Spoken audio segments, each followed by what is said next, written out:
Selamat sore Mas, terima kasih sudah bersedia menjadi narasumber dalam kegiatan wawancara untuk tugas mata kuliah etika profesi kami. Mungkin yang pertama Masnya bisa memperkenalkan diri terlebih dahulu, nama lengkap dan jabatannya di perusahaan. Ya, perkenalkan nama saya Andes Wiki Adi Haidix. Saya di Enuma Teknologi sebagai direktur utamanya. Mas Andreas sebagai direktur utama Enuma Teknologi ya? Ya, Mungkin selanjutnya bisa langsung tutup poinnya ke inti pertanyaan. Yang pertama ada spesifikasi pekerjaannya. Pertanyaannya itu apa saja sih Mas ruang lingkup pekerjaan seorang CEO itu di perusahaan Enuma terutamanya? ruang lingkup CEO ya. Sebetulnya ruang lingkup CEO itu ini ya macam-macam gitu ya. Kalau di Enuma kan fleksibel, tidak kaku untuk walaupun sudah dibagi-bagi jabatannya, tapi utamanya kalau yang CEO itu adalah lebih ke arah perusahaan itu mau dibawa kemana, itu yang direksi itu adalah CEO gitu. Dan tentu CEO karena jabatannya itu yang paling tinggi, itu berarti harus bisa mendireksi bawahannya yang banyak gitu kan ya, dari berbagai macam elemen dan dari berbagai macam jabatan divisi juga gitu. Dan tentu spesifikasi kerja untuk CEO itu sebetulnya general ya gitu. Jadi mungkin tidak menguasai secara mendalam, tapi menguasai banyak hal. Jadi menentukan arah ya dari arah, terus kemudian mendireksi gitu, dan kemudian memanajemen juga, manajemen gitu. Decision making terutama ya untuk pengambilan keputusan kebijakan. Selanjutnya itu pertanyaan untuk standarisasi profesinya. Nah, Enuma Teknologi itu menerapkan standar industri tertentu nggak sih Mas? Kayak semisalnya standar ISO untuk manajemen mutu atau standar-standar lain. Ya, standar itu sebetulnya sudah ada, tapi kalau yang ISO itu sedang proses ya. Jadi untuk khusus ISO itu kami belum. Memang sewajarnya untuk perusahaan-perusahaan IT atau profesional lain itu yang supaya dipercaya oleh masyarakat itu seharusnya ada standar ISO gitu. Kan seringkali kalau ada di website itu sudah terstandarisasi ISO gitu ya. Itu akan menambah trust dari klien untuk bermitra, apalagi kalau mitranya pemerintah, government, terus korporasi, itu kan biasanya akan menambah trust gitu. Nah sejauh ini belum, tapi sedang proses menuju ke situ. Berarti sedang berproses dan nantinya pasti akan diusahakan mendapatkan standar ISO-nya itu ya Mas? Ya. Kemudian selanjutnya itu ada di jenjang karir Mas. Jadi gimana sih alur pengembangan karir atau jenjang karir di Enuma itu sendiri? Misalnya dari junior programmer kemudian nanti bisa jadi apa? Ya, kalau secara general ya, secara garis besar itu dari bawah tangan itu berarti teknisi, Ya, teknisi. terus naik lagi manager, naik lagi menjadi kepala. Kalau misalkan di marketing berarti nanti teknisinya itu lebih ke ini ya, ngurusi sosmed itu kan ya, lebih ke yang operasional. Terus kalau naik lagi itu kan berarti membawahi ini ya eksekutor di bagian marketingnya. Terus kalau naik lagi berarti lebih ke decision making, kebijakan. Kalau teknisi di software engineer itu berarti paling bawah ya mengeksekusi ya perintah dari atasnya, ada proyek dan lain-lain itu dari manajer gitu ya.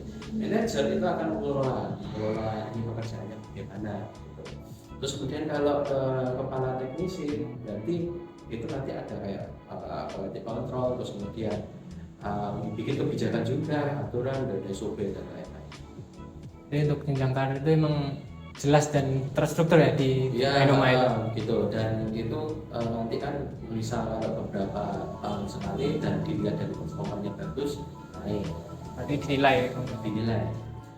Selanjutnya pertanyaannya itu tentang sertifikasi profesi. Nah, seberapa penting sih Mas sertifikasi profesi kayak semisal sertifikasi AWS atau sertifikasi Oracle bagi para developer di PT Enuma? Ya, sertifikasi tentu saja itu sangat penting, terutama sebetulnya itu yang tidak hanya sekedar sertifikat ya atau bukti yang bisa memvalidasi kompetensi, tapi juga sebetulnya ketika sebelum mendapatkan sertifikasi itu kan ada proses ya gitu ya, ada proses dan itu benar-benar dipastikan bahwa ini ya benar-benar dinilai ya bahwa SDM-nya itu benar-benar kompeten, bisa. Bisa, itu tidak hanya dasar asumsi atau pengamatan saja, tapi ada buktinya gitu. Dan ini kan sudah dinilai oleh pakarnya atau sertifikasi gitu, dan itu sangat penting bagi untuk internal perusahaan. Itu penting untuk apa namanya istilahnya memastikan bahwa SDM-nya bagus. Dari sisi klien itu tentu akan percaya bahwa proyek yang dipasarkan ke Pak itu pasti misalnya dijamin tentunya, karena dikerjakan oleh orang yang sudah sertifikasi tadi. Selanjutnya pertanyaannya tentang organisasi profesi, Mas. Nah, jadi perusahaan atau individu di Enuma itu terafiliasi dengan organisasi tertentu nggak, Mas? Kayak misalnya IEEE atau ACM? Belum, sejauh ini belum. Tapi ke depan tentu kami akan mengusahakan itu gitu. Jadi sejauh ini memang belum ada afiliasi apapun gitu, seperti IEEE atau ACM gitu belum. Tapi ya, diusahakan ya tentu bisa ya? ada situ juga. Pertanyaan selanjutnya, nah ini masuk ke kode etik profesinya, Mas. Jadi Enuma kan menawarkan perancangan sistem ya, Mas, dan pengembangan produk. Nah, gimana sih Enuma menangani situasi kalau ada konflik etis atau konflik dengan permintaan kliennya? Semisal kliennya meminta fitur kayak meniru produk kompetitor lain secara sama persis gitu. Nah, Enuma itu menangani situasi seperti itu gimana? Ya, kalau misalkan ada kasus seperti itu ya, tapi sebetulnya pernah kejadian seperti itu juga. Gitu. Jadi ada ini yang pesan itu pengen dibikin sama persis dengan kompetitor gitu ya. Nah, supaya ini istilahnya aman bagi kedua belah pihak, dari kami aman, terus dari kliennya juga aman. Kan dari Enuma itu sebetulnya tidak hanya membuat kan, tapi ada konsultasi juga gitu. Konsultan gitu. Berarti di awal-awal sebelum membuat, sebelum diputuskan untuk membuat itu ada proses ini brainstorming dulu dengan klien. Jadi dari kami mengusulkan supaya ini walaupun pengen ini ya, kan biasanya klien itu kalau pengen sama itu karena kompetitornya bagus. Nah, berarti siasatnya ada apa? Membuat yang dibikin website yang oleh kami itu lebih bagus lagi dengan fitur yang lebih inovatif. Berarti peningkatan gitu ya? Peningkatan, jadi ya amati tiru modifikasi, gitu, tidak sama persis gitu. Ada pembaruannya, ada pembaruan. Tidak sama persis berarti ya? Kemudian untuk pertanyaan selanjutnya itu, nah ini kan untuk layanan seperti produk IoT atau pengelolaan produk di Enuma kan pasti mengelola data klien ya, Mas? Ya. Nah, ini gimana sih, Mas, kebijakan dari perusahaan Enuma ini buat menjaga kerahasiaan dan keamanan dari data klien tadi? Ya, jadi tentu di awal perjanjian kan ada MOU ya. Jadi sebetulnya ya tergantung MOU-nya seperti apa, sampai sejauh mana kami melindungi privasi klien. Itu tergantung yang pertama dari SOP perusahaan. Itu dari SOP kami ada aturannya kayak apa saja yang harus dijaga. Tentu yang dijaga itu adalah identitas pribadi dari klien atau dari korporasinya gitu. Terus kemudian kayak strateginya juga dan lain-lain gitu. Jadi yang sifatnya sensitif itu kami jaga gitu. Terus mungkin selebihnya kayak ini ya yang mungkin tidak perlu itu di luar kewenangan kami gitu ya. Terus tapi ada beberapa yang memang request dari klien, misalkan semua yang dikerjakan itu tidak boleh diketahui oleh klien lain. Misalkan kami mengerjakan proyek dari perusahaan A, itu kalau ada yang seperti itu, perusahaan A ini nggak mau kalau bikinkan proyeknya itu di Enuma Teknologi itu. Nah itu ada di MOU juga. Kami menanti MOU itu tidak cerita ke yang perusahaan yang lain gitu kan. Kadang-kadang kami juga butuh portofolio sudah mengerjakan mana saja itu kan ya. Kan biasanya ada testimoni dan lain-lain. Nah itu kami hire itu kalau memang ada request seperti itu. Jadi tergantung request dari kliennya sendiri ya? Request dari klien dan mengikuti SOP yang sudah. Baik Mas, kemudian untuk pertanyaan yang terakhir itu ada contoh kasus Mas. Jadi mungkin kalau Mas Andreas berkenan bisa berbagi satu contoh kasus tentang dilema etika yang pernah ada di ilmu teknologi gitu. Ya, dilema etika ini biasanya ini ya, yang namanya etika itu mesti ada hubungannya dengan moral kompas ya. Iya. Gitu. Jadi masing-masing dari kita kalau bekerja kan mesti niatannya baik. Iya. Nah, maka dari itu karena niatan kita baik, tentu hasil yang kita kerjakan itu tentu untuk kebaikan juga untuk masyarakat gitu. Iya. Ada manfaatnya, dan biasanya ini yang menjadi dilema kalau misalkan ada yang pesan ke kami untuk membuat sistem atau semacamnya yang mungkin ada kecenderungan untuk merugikan masyarakat dengan tertentu.